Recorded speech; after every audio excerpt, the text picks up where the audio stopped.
Salut à tous les gardiens, j'espère que vous avez la forme. Aujourd'hui, nouvelle vidéo dans ma chambre. Ce sera une vidéo conseil. Comme vous l'avez vu dans le titre, les gars, c'était pas prévu. Mais j'ai eu quelques messages sur les réseaux sociaux des personnes qui ont plus de 20 ans, mais qui savent pas s'ils ont encore le potentiel d'être pro, s'ils ont encore cette chance et qui sont un peu dans le doute. Cette vidéo, les gars, est faite pour vous. Je sais qu'il y a plusieurs vidéos sur YouTube exactement avec ce même titre-là, mais ça date d'il y a plus de 2 ans.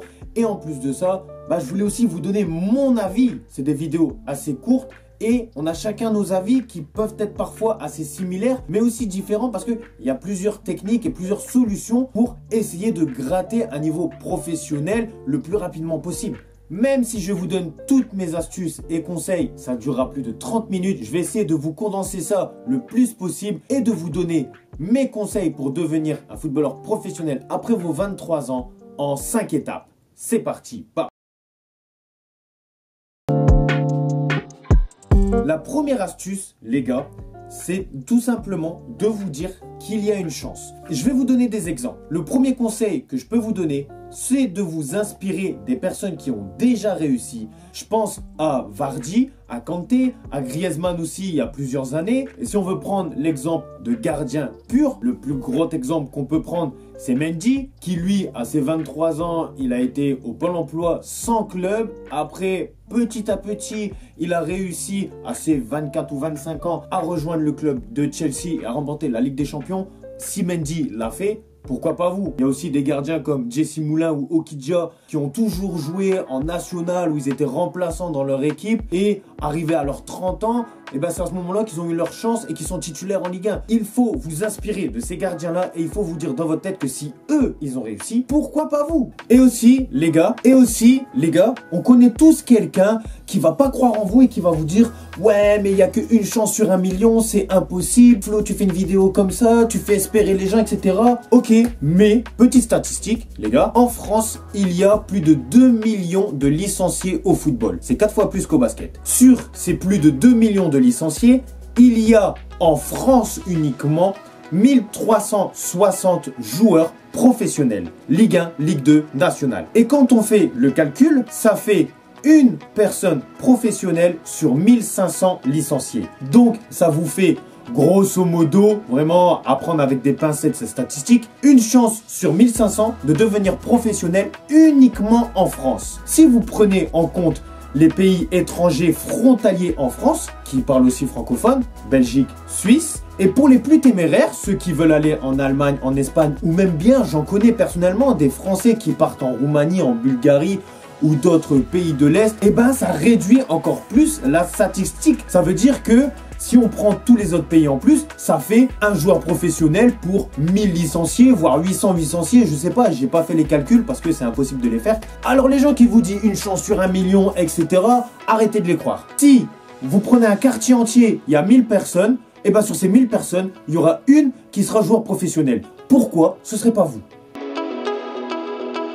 Maintenant, la deuxième étape, les gars, si vous vous reconnaissez sur cette étape, c'est que vous avez plus de chances que les autres de devenir professionnel après cet âge-là. C'est en fait votre condition mentale. Vous le savez, les gars, il y a un cap énorme entre le football amateur et le football professionnel. Mais ce cap que vous devez franchir ne se différencie pas par le niveau technique. C'est assez semblable. En fait, ce qui différencie le monde amateur et le professionnel, c'est votre mental. Vous devez avoir un mental d'acier, surtout si vous êtes gardien. Vous devez être fort psychologiquement. S'il y a quelqu'un qui vous met des bâtons dans les roues, s'il y a des gens qui ne croient pas en vous, s'il y a des clubs qui vous virent, etc., ça ne doit pas vous affecter. Vous devez avoir tout le temps confiance en vous. Si vous n'avez pas confiance en vous, personne d'autre n'aura confiance en vous. Ayez cette force mentale pour ne jamais abandonner et continuer à avoir confiance en vous. Et dernière chose, même si vous avez confiance en vous, ce n'est pas suffisant. Il faut savoir se remettre en question. À partir d'aujourd'hui, si en ayant vu cette vidéo, vous avez envie de devenir professionnel, ça vous a fait un déclic, asseyez-vous sur une chaise et remettez-vous en question. Posez-vous des questions sur vous-même, sur vos capacités et votre potentiel à devenir professionnel. Si, après ça, vous estimez avoir le potentiel d'être professionnel, que vous avez un talent, que vous avez confiance en vous, que vous pensez que vous pouvez améliorer plusieurs choses, foncez, vous êtes prêts pour la troisième étape. La troisième étape, les gars, la plus basique, vous la connaissez tous, c'est la condition physique et le travail. C'est le conseil que tout le monde va vous donner, elle est basique, mais c'est la plus efficace. Il faut que vous travaillez plus que les autres pour être plus récompensé. Les gars, mettez-vous ça dans votre tête, il est impossible d'avoir plus que les autres, donc d'être professionnel, si vous fournissez exactement le même travail que les autres. Même travail, même récompense que les autres. Plus de travail, plus de récompense. Peut-être la possibilité de devenir professionnel. Mais après les gars, je vous préviens, c'est à prendre avec des pincettes. Parce que qui dit plus de travail, ne veut pas dire travail efficace. Pour travailler efficacement, soyez accompagné de bonnes personnes. Je ne parle pas de votre entourage, des amis qui ont confiance en vous, etc.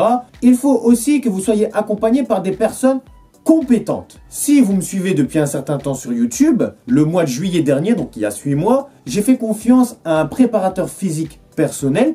C'était assez cher quand même. J'ai payé plus de 250 € ce préparateur physique personnel pour 9 séances à peu près. Ça reste cher, mais vous avez vu certainement dans la vidéo, je suis passé d'une détente de 33 cm entre le sol et mes pieds à 9 séances plus tard, 38 cm entre le sol et mes pieds. Donc en 9 séances, j'ai augmenté ma détente de 6 cm. Si j'étais pas accompagné par cette personne-là, j'aurais mal travaillé, j'aurais pas travaillé mes fibres rapides, j'aurais fait des exercices qui n'exploitent pas la rapidité, mais plutôt la force, etc.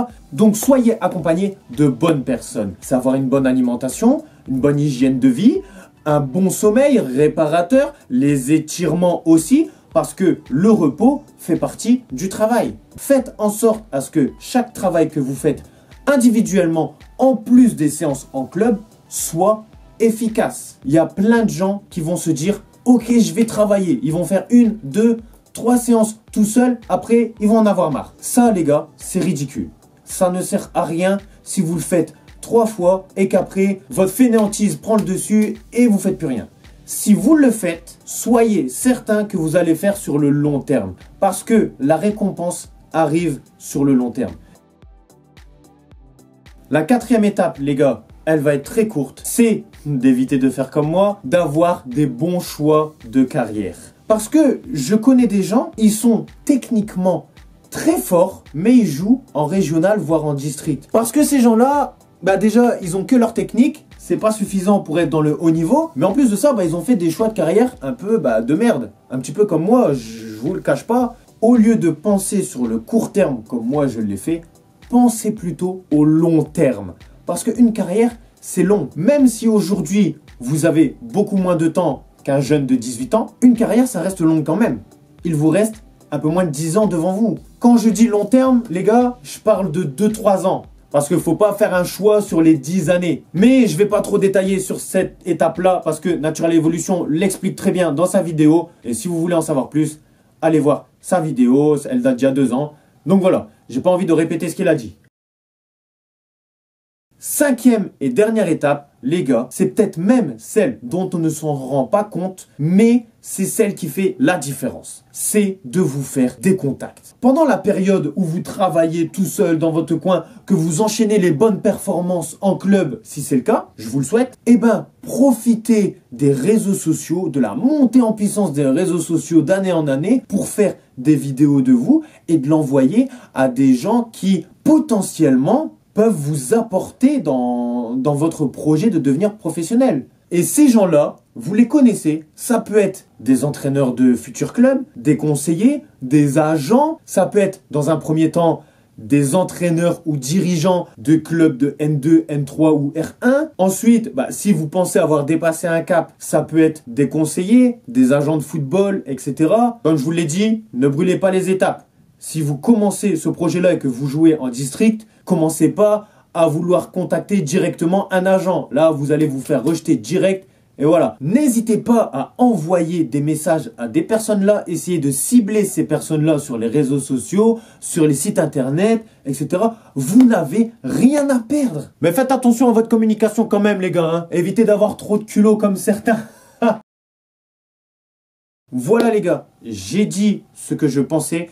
Il y avait tellement d'autres choses à dire aussi, surtout sur l'aspect numéro 3. Mais je peux pas tout dire en vidéo comme ça, sinon la vidéo elle serait beaucoup trop longue. Maintenant, les gens qui m'envoient des messages sur les réseaux sociaux, qui se posent cette question-là, vous savez tout grâce à cette vidéo. Si vous êtes d'accord avec moi, vous pouvez mettre un pouce bleu. J'espère que l'un d'entre vous va réussir dans cet objectif-là. N'abandonnez pas. N'ayez aucun regret, même si il y en a certains d'entre vous qui vont échouer. N'ayez aucun regret. Je ne regrette pas d'avoir échoué. Et sur ce, à la prochaine pour une nouvelle vidéo. Bye.